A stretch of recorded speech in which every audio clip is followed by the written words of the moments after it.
Amis du fil et de la mécanique, bonjour! Aujourd'hui, je vais vous présenter une curiosité. Vraiment une curiosité. Je vais vous présenter une machine qui est d'un modèle New Home.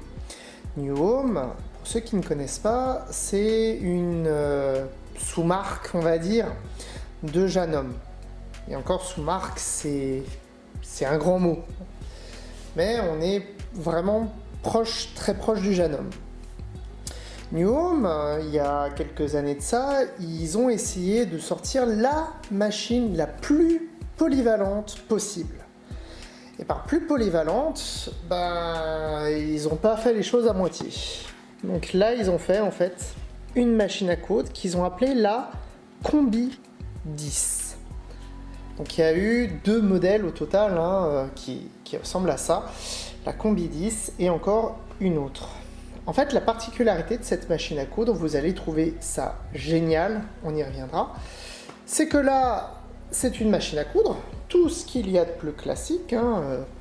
Voilà, on peut poser son tissu et on va pouvoir venir faire des points de couture. Donc là, je suis en point droit, je peux venir ici jouer sur le zigzag, la longueur de point. Alors c'est des zigzags, on peut faire varier un petit peu la largeur avec ce bouton là, mais ça casse pas trois pattes à un canard. Alors celle-là, c'est une version américaine qui fait qu'elle est en 110 et j'ai un transfo juste là qui me permet de l'avoir avec du 220 et donc de pouvoir l'utiliser en France. Donc voilà, quelques points. On retrouve beaucoup d'architecture Janome, aussi un petit peu de Jaguar. Quand on regarde, on a les points jaunes. Pour faire les points jaunes, il faut se mettre dans le jaune. Pour la boutonnière, il faut se mettre dans le vert, etc., etc. Mais ce qui est intéressant, c'est ce bouton-là. C'est ce bouton-là. Parce qu'en actionnant ce bouton-là, la lumière s'éteint de ce côté, mais elle s'allume par là-bas. Et ici, hop, j'ai la machine qui est sur pivot, et je tourne, et me voilà avec une surjeteuse. Non, vraiment, c'est une surjeteuse. C'est la même machine. On a d'un côté une machine à coudre, et de l'autre une surjeteuse. Voilà, surjeteuse de fil. Hop.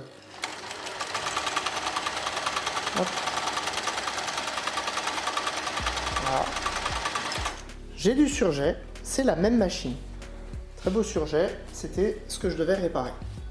On a donc deux machines en un. On a deux cônes avec le bec d'oiseau qui est juste là.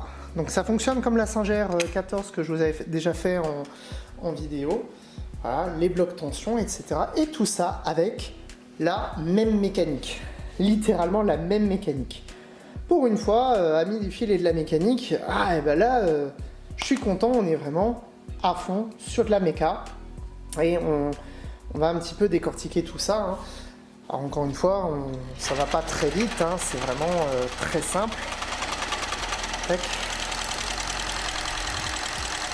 Voilà, hop. On va couper ici. Et donc derrière, tac, je peux venir, hop, la retourner. Et me revoici en mode machine à coudre. C'est fun. Honnêtement, c'est fun. Totalement inutile. Je vais vous expliquer en fin de vidéo pourquoi. Mais c'est fun. Donc voilà, là, en machine à coudre, on est vraiment sur un classique. On a vraiment toutes les fonctions de la machine à coudre et d'une pseudo-surjeteuse, on va dire. Là, ici, j'ai la marche arrière. Donc, ça fonctionne. Est-ce que ça a une utilité, encore une fois? Fin de vidéo. Je vous spoil pas tout de suite. Bon, on va passer à la méca? On va passer à la méca.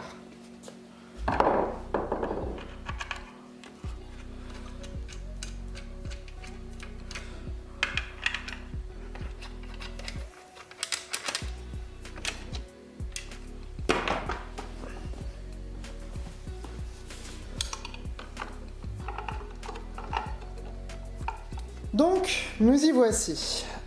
Du coup, on a plus ou moins 2 machines en une. Donc, on va explorer un petit peu chacune des facettes. Déjà, ce qu'il est bon de savoir, c'est que il n'y a qu'un seul moteur. Le moteur, il est ici. Là, on le voit bien. Il n'y a qu'un seul moteur avec une seule courroie. Et en fait, cette courroie, on va la retrouver en haut. Je le laisse comme ça pour l'instant, je ne le remonte pas parce qu'on va avoir besoin de voir le bas. Hop là, tic-tac. Voilà. Ici, c'est le cœur de la machine. En fait, là, je vais avoir 2 commutateurs. Je vais en avoir un en haut et un en bas. Ce commutateur, c'est lui qui va me permettre de choisir la machine que je veux diriger. Et tout ça avec le même volant. Ici, hop, j'ai un truc qui vient bloquer cette roue-là. Et du coup, je vais être tout simplement en mode machine à coudre. A l'inverse, si j'ouvre celui-ci, là, je vais être en mode surjeteuse. Cette roue-là, je peux choisir en fait de la bloquer ou je peux choisir de la laisser ouverte et de bloquer la deuxième qui est derrière. C'est celui-là, ce doigt-là. Ce doigt-là, si je le relâche, tout simplement, je vais me mettre en fonction machine à coudre. Ça va même plus loin. Si maintenant, je viens utiliser le dévidoir canette qui est là, il me permet de venir pousser tout simplement tous les trucs pour bloquer les 2 roues et ainsi je vais pouvoir faire mes canettes. J'ai donc 2 mécanismes et soit j'en bloque un, soit je bloque l'autre, soit je bloque les 2 et je peux faire ma canette. Après, c'est vraiment une machine à coudre classique, comme on a pu voir. On va retrouver notre bielle qui va être responsable de notre mouvement de griffe. Là, j'ai mes cames qui vont être responsables de mes différents points. L'arbre à cam, ce qui me permet de sélectionner, c'est ça. Donc à chaque fois que je vais tourner, je vais faire déplacer hop, mon doigt sur une des cames. Et après, tout simplement, la bielle releveuse, hop, le bloc tension. Et donc l'énergie va arriver en bas, va me faire tourner l'axe. Je vais avoir une partie ici pour les griffes. Et sinon, on est sur un crochet CB, tout ce qu'il y a de plus classique. J'ai vraiment un crochet CB classique. Au niveau surjeteuse, après, donc là, j'ai ce bouton-là qui me permet de venir soit me mettre en surjeteuse, là je suis en mode surjet, soit en mode machine à coudre. Tac. Je le tourne, je suis en mode surjeteuse. Tout simplement en faisant ça, je viens sélectionner l'une de mes 2 roues qui me permet d'aller en mode surjeteuse. La surjeteuse de cette machine, donc elle est composée de 2 blocs tension qui sont chacun indépendants. D'ailleurs là, j'ai oublié de passer par un passage. Et ici donc j'ai mon fameux couteau et mon bec d'oiseau. Donc je vais vraiment avoir le même style que sur la singère, c'est-à-dire que je vais avoir un boucleur. Le boucleur en tournant va d'abord se faire prendre par l'aiguille. Tac. Voilà. Il va se faire prendre par l'aiguille et en dessous il va récupérer le fil de l'aiguille. Et ainsi de suite. Ce boucleur là en plus il peut se synchroniser assez facilement sur la machine. Quand je dis assez facilement, il faut connaître un petit peu comment on fait une synchro, mais sinon c'est assez simple. Hop, tac. On va poser la machine comme ceci. On va faire attention de ne pas perdre les fils. Voilà. Et en fait, ici, à ce niveau-là, j'ai toute l'architecture du boucleur. Je peux littéralement faire ce que je veux du boucleur avec la simple vis que vous avez là. Celle-là vient me faire gérer directement le boucleur. C'est le seul réglage complexe, certes, puisqu'il faut le faire à la fois en profondeur, mais aussi en balancier, pour pouvoir faire la synchro. Cette machine a une mécanique qui semble complexe, mais en fait, elle est toute simple. La seule chose qui est complexe, hop, on va la remettre sur ses pieds, La seule réelle chose qui est complexe, c'est le fameux système de roue. À partir du moment où on met un commutateur, on pourrait avoir du coup ces deux machines en une. Du coup, question. On pourrait avoir ces deux machines en une. Donc encore une fois, hein, le crochet, c'est un crochet classique hein, qui est maîtrisé par beaucoup d'autres marques. Hein. C'est un crochet CB, hein, facile, hein, hop, tac, tac, avec le fameux boîtier canette qu'on connaît bien. L'entretien, comme vous avez pu le voir, c'est assez facile. Hein, hop. Donc là, on va juste remonter un petit peu, voilà. Tac, tac. L'entretien est assez facile. Du coup, question. Est-ce que cette machine vaut le coup? En soi, on a une très bonne combinée. Hein. On a littéralement deux machines en une. On a à la fois une surjeteuse et à la fois une machine à coudre. C'est compliqué de répondre. Moi, je suis littéralement contre les machines combinées. La raison, elle est simple. Hop, une machine qui est combinée, il y a 2 fois plus d'emmerdement. Vous voyez, celle-là, elle est venue parce que le côté surjeteuse ne fonctionnait pas. Ça n'empêchait pas hein, d'avoir une machine à coudre hein, qui fonctionne, pour le coup. Mais là, on monopolise 2 machines. La personne, en plus, est très pressée parce qu'il faut absolument sa machine pour pouvoir coudre, faire ses ouvrages. Elle a l'habitude de sa machine, il lui faut une machine à coudre. On peut en prêter une, mais non, j'ai l'habitude d'utiliser cette machine-là, c'est ma machine à moi. Ce qui se comprend, hein, encore une fois. Hein. Moi aussi, hein, quand je veux coudre, je veux coudre avec ma machine. Pas une machine que je ne connais pas et que j'aurais même peur potentiellement de casser. Donc ça, c'est le premier désavantage de telle machine combinée. C'est-à-dire que quand vous avez une machine en panne, l'autre aussi est en panne. Le deuxième désavantage de ces machines combinées, c'est que vous avez 2 technologies qui sont dans une même machine. Le souci, c'est que ces 2 technologies peuvent avoir des pannes différentes.